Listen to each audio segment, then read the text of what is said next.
BINBUSTER, and this is still Superhero Month. That's right, where I'm still doing a bunch of superhero content right here on the channel. Down below and in this card right here, you're going to see a link to my live stream that I just did this past Monday night with Tim Talks Honkies and 4K D-Ray, where we talked about the superheroes that made us. Also up in the card, you'll see the playlist for all the previous videos for this month. All the superhero content right here on this BINBUSTER channel. So, like my last video I did, that was a talking head kind of like this, I talked about the 10 worst superhero movies ever, and did a list on that based on Rotten Tomatoes, as I went through and scoured different lists. Well, this is kind of the same way, except this isn't the best list of the best superhero movies of all time. This is the best non-DC, non-Marvel superheroes of all time. Superhero movies of all time. So in other words, this list is pretty intensive. It's extensive, and let's get right into it, because our first one is an anime movie from Dreamworks, ranked at 72% on Rotten Tomatoes. It is Megamind. Packed with high-flying action and non-stop laughs, Megamind puts a whole new hilarious twist on the superhero movie with supervillain's Megamind, played by Will Ferrell. Dreams have come true when he conquers the city's protector, Metro Man, played by Brad Pitt, getting control of Metro City. However, when a new villain, Jonah Hill, is created and chaos runs rampant, the world's biggest mind and his comic psychic minion, David Cross, must actually save the day. With an all-star cast, including Tina Fey and an amazing animation, Megamind is a smart, funny, and original treat. That's right. Megamind from Dreamworks. The exceptional all-star cast of this movie makes Mastermind an instant classic. I mean, when I first saw this, I didn't really care for it, but on rewatches with rewatching the movie, I actually enjoyed it. So I might actually want to upgrade this eventually. But for right now, it's on DVD. That's it. It regulates plot points from earlier animated efforts and isn't quite as funny as it should be, but it's still hilarious. But a top-notch voice cast and strong visuals help make Mastermind a pleasant diversion. Yes. So this is a pleasant diversion, ranked at number 72% on Rotten Tomatoes. Our next one is a movie that kind of surprised me how low it is on this list, considering it is a eventually became a Marvel film, but it was actually done by an off branch of Marvel at the time when the comic book was released. That's why it's on this list. Although it's not, these characters are not in Marvel proper, so they're technically a Marvel characters, or this is technically not a Marvel movie, but it's based off of a property that's like Vertigo. DC owns Vertigo, and it's an off branch of DC. So this is an off branch of that. This is none other than Kick-Ass. That's right, Kick-Ass. Not for the faint of heart, Kick-Ass takes the comic adaptation genre to a whole new levels of visual style, bloody violence, and gleeful profanity. This movie is awesome. You see Big Daddy and Hit Girl, they're trying to save the world from Crimson Mist's father, who's a drug dealer, and that Kick-Ass just gets away because he wants to become something worthwhile. He becomes a superhero. It's hilarious, it's dark, it's gritty, it's bloody. It's a great R-rated film. Yeah, that's right. It's a great R-rated superhero film. They don't make many of these, and this is one of the few that they make. It's ranked at 76% on Rotten Tomatoes. Believe it or not, 76% on Rotten Tomatoes. I was kind of shocked by that rating, because I thought it would be much, much higher. Because it is a great comic adaptation film. The next one, I gotta say, is by far the better one of the two in terms of comic adaptation. This one is done. It was released by Lionsgate, starring Carl Urban. At 79% on Rotten Tomatoes, it is Dread. That's right, Dread. The America of the post-apocalyptic future is an irradiated wasteland, a vast ultraviolet world where criminals control the mean city streets. Ultimate law enforcers like Dread and his new partner Anderson are judges, the only force battling for justice, dispatched by the central authority. The judge's charter arrogant is Mama, A ruthless boss bent on expanding her criminal empire through sales of slow-mo, a dangerous reality-altering drug. When Dredd is calling the shots, the two judges declare full-scale war on crime in this unrelenting and brutal three-dimensional thrill ride. That's right. This is the 3D version, so yeah, you actually get a little bit of 3D in here. Fueled by bombastic violence and impressive special effects, rooted in self-satire and deadpan humor, Dredd does a remarkable job of capturing its source material's gritty spirit. That's right. This is more comic accurate than Judge Dredd starring Sylvester Stallone. Honestly, I like the Sylvester Stallone one. I like this one better. It just has a pure comic adaptation. You guys may hate me on that. Which one do you like better? Comment down below which one you like better, Judge Dredd or Dredd, and the reasons why. Tell me down below on that. But I mean, they both have their own wit to them. They both stand the test of time. They both are different, but yet both the same. Dredd just captures the source material a whole lot better. Yeah, so Image, yeah, you want to check out Dredd, it's AD 2000 or AD 3000, I think it's called now. Yeah, AD 3000, that's the Dredd series. It's a great comic series, so check it out if you guys get a chance at your local comic shop. That was 79%. The next one's 80%. Yeah, they just beat out by scoosh, little bit. This one I actually had the sequel on the worst list. Yeah, the sequel to this one was actually on the worst list. But this one comes in at 80% on Rotten Tomatoes. And I kind of agree where it's stated. It's a great film, very cartoony, but it's not true to its source material. The source material is dark. The source material is kind of like Dredd and Kick-Ass. It is that dark and that profane and everything. But the movie is ultimately fun. And that is The Mask. Jim Carrey stars as a mild-mannered bank clerk, Stanley Ipkiss, who discovers a mysterious ancient mask that brings his innermost desires to a wild, screaming life. Now together with his psychic Milo, the wisecracking Green Tornado is taking Edge City over the top in this romantic action comedy that will leave you smoking. Yeah. It misses perhaps as often as it hits, but Jim Carrey is manic and bombastic in this movie. Cameron Diaz blows the appeal, and the film's overall cartoony, bombastic keep Mask afloat. This is a very cartoonish movie, and that's what makes it a great film. The cartoon aspects of it are what The Mask is all about, but yet The Mask in the comic books is very dark, very gritty, very bloody. What does that sound like to you? Literally, these three movies, two of them are like their source material. One went for a more cartoony approach, but it worked. These three movies, if you check them out on comics, get ready for the ride of your life, because it's going to be a wild one. That's all I got to say about those.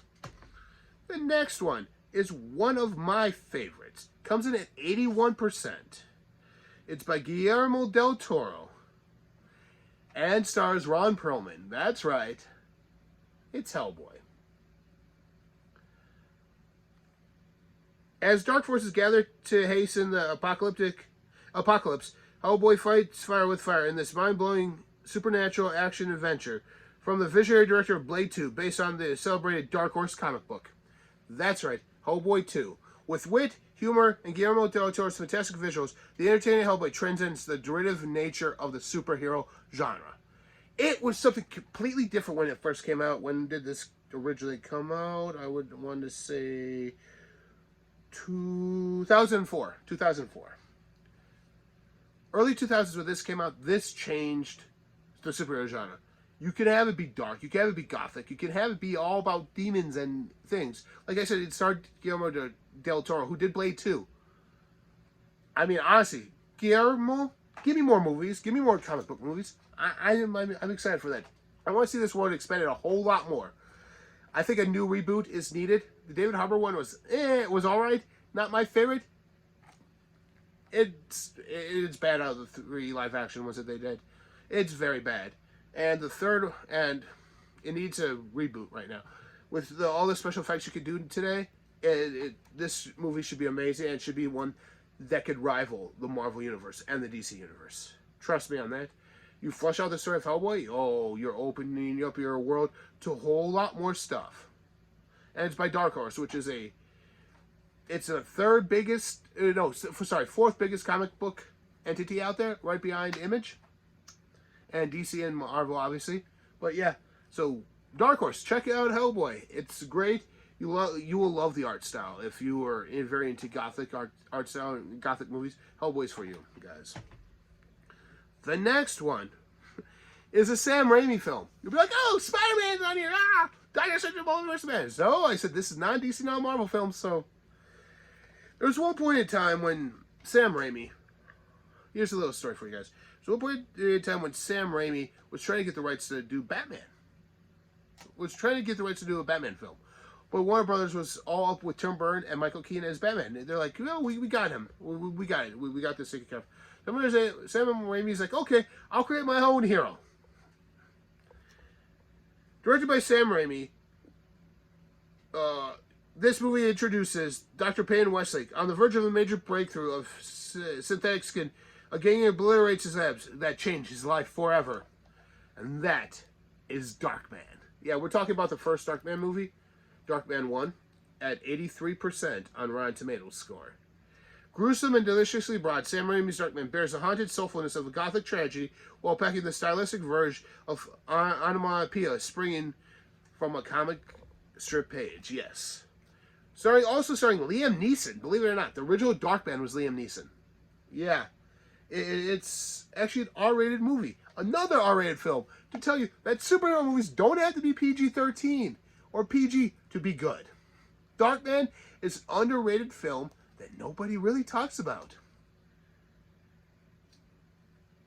The series is great, but the first one is the best. The first one's the one that made this list out of all three of them. The first one's the one that made the list because without the first one, you wouldn't get the other two.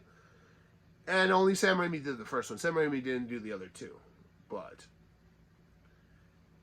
yeah. There we go. Next one. The sequel to this one was actually on the worst list as well, too. But the original can't compare to anything else. Rated at an 84% on Rotten Tomatoes. It's The Crow. That's right. The original Crow, starring Brandon Lee as Eric Draven. Before Sin City and The Dark Knight rose. Yeah, I love that little play on words there.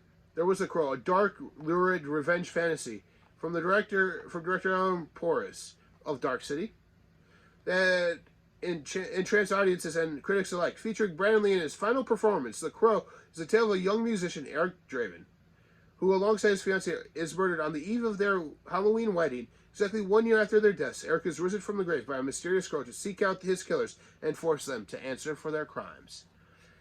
The Crow is a great gothic horror movie. This is a good horror superhero movie. Again, it's a rated R movie. A lot of these on here, if they're not animated, are rated R. Why? Because the source material is that dark, and you can't do a Crow movie justice by being PG-13, in my opinion. You just can't. Filled with style and dark, lurid energy, The Crow is an action-packed visual feast that also has a soul in the performance of the late Brandon Lee. Yes, like I said in the other one with Crow 2, City of Angels, if it wasn't for Brandon Lee, like in that one was kind of horrible. Brandon Lee makes The Crow. His untimely death forced them not to do City of Angels with Eric Draven, but with a different character. You read the comics, yeah, there are different Crows, but the Eric Draven series is by far the best series there is out there. And it's one of those movies that not only horror fans like, but superhero fans like as well in both genres. So if you don't see this, find it somewhere. There's a new one starring Bill Skarsgård who played It, who played Pennywise the Clown in the new It movie. Don't know how that's going to do, but I'm interested in seeing it. At 84%, it is The Crow. All right. So now we're into our top three, I should say. This next one is another Guillermo del Toro film at 86%, which I thought the first one was better, in my opinion. But 86% has spoken that Hellboy 2, The Golden Army, right there with that lenticular, right there, Ron Perlman, cartoon, At 86%, Hellboy 2, The Golden Army, is number 3 on this list. The tale of mankind hangs in the balance where a ruthless prince awakens in an unstoppable army of creatures and wages war with the human world. It's up to Hellboy and his team of paranormal outcasts from the BPRD to face off with the forces of darkness in the ultimate battle of good versus evil. From the visionary director of Panland's Labyrinth, Hellboy 2 Golden Army takes you on into fantastic worlds and imaginative creatures and thrilling fight sequences unlike anything you've ever seen before. That is true. We thought the first one was great. This one blows out of the water visually. That it is actually a lot better than visually wise than the first one. The BPRD in here, yeah, it's the same cast and crew, but it's amazing. The Golden Army is not necessarily in the comic series. However, the Evil Prince and the Angel of Death are actually from the Hellboy series, and the way they look are actually the same way. It's visually it's an amazing movie. Guillermo del Toro crafts a stellar comic book sequel, boasting visuals that are imaginative as the creatures are endearing. Yes, I enjoy this movie, and I enjoy it a lot. It is Hellboy 2, The Golden Army. So our top 2 right now are 2 movies that are a sequel and then the original. The first one, like I said, is the sequel, which talks about a superhero family. No, it's not any of the Fantastic Fours. Everyone's favorite superhero family is back in Disney Pixar's Incredibles 2. Yes, that's right. Incredibles 2 at a 93%. Helen is called on to lead a campaign to bring supers back, and Bob must juggle the day-to-day heroics of home life when a new villain emerges with a brilliant and dangerous plot. Oh, I can't read this. The guy have got a little bit damaged. Let me just see if I can move the plastic. The Pars meet the challenge together with Frozone by their side. That's right. Frozone's back in The Incredibles 2, guys. Incredibles 2. Incredibles 2 reunites Disney Pixar's crime-fighting team for a long-awaited follow-up that might not quite live up to the original, but comes close enough to earn its name. And it was incredible. Yeah, I mean, we waited years for this movie. I mean, the first one, if I'm not mistaken, the first one came out... When did the first one come out? 2003 is when the first one came out. First one came out in 2003. This last one came out in 2018. So yeah, we waited 14 years for a sequel for this. And yet, still the sequel outshines any Fantastic Four movie on my shelf here. Any Fantastic Four movie. Incredibles 2, 93%. That's right. If you haven't figured out what the number one is, it comes in at a whopping 97% out of 100. That is The Incredibles. When I first saw this movie come out from Disney Pixar, I'm like, literally, that's my face. I was shocked because they did a family of superheroes. They actually made a movie interesting, animated wise. Not only that, for comic book fans, but for families altogether. Bob Parr and his wife Helen used to be among the world's greatest crime fighters, saving the lives and battling evil on a daily basis. 15 years later, they have been forced to adapt civilian identities and retreat to the suburbs where they live normal lives with their 3 kids, Violet, Dash, and Jack Jack. Itching to get back into action, Bob gets his chance when a mysterious communication summons him to a remote island with a top-secret assignment. He soon discovers that it will take a super family effort to rescue the world from total destruction. That's right, The Incredibles 2 brings loads of wit and fun to the animated superhero genre. The Incredibles easily lives up to its name. And you guys want to know something? The Incredibles is just that incredible. It tops the list of the best non-DC, non-Marvel movies, superhero movies ever. And it's probably also up there on the top Disney Pixar list as well. It's just that good. So, like I did with the other one, I started from the bottom, work my way up top. I will show you guys the list right there. There's everything. That was the best non-DC, non-Marvel superhero movies ever. Stay tuned because Monday night I have a watch along of Logan with Henry Boy from Instagram. It will be right here on YouTube, so check that out. And also stay tuned for next week at this time, because I'm going through the best superhero movies ever. That's a video you don't want to miss. And also, it might be coming out in August, but I'm going to go through my collection of superhero movies right here. This entire shelf right here is a bunch of superhero movies. I'm going to go out through that collection and give you a collection video for that sometime in August. So stay tuned for that as well. Until next time, remember to keep it super. Bye.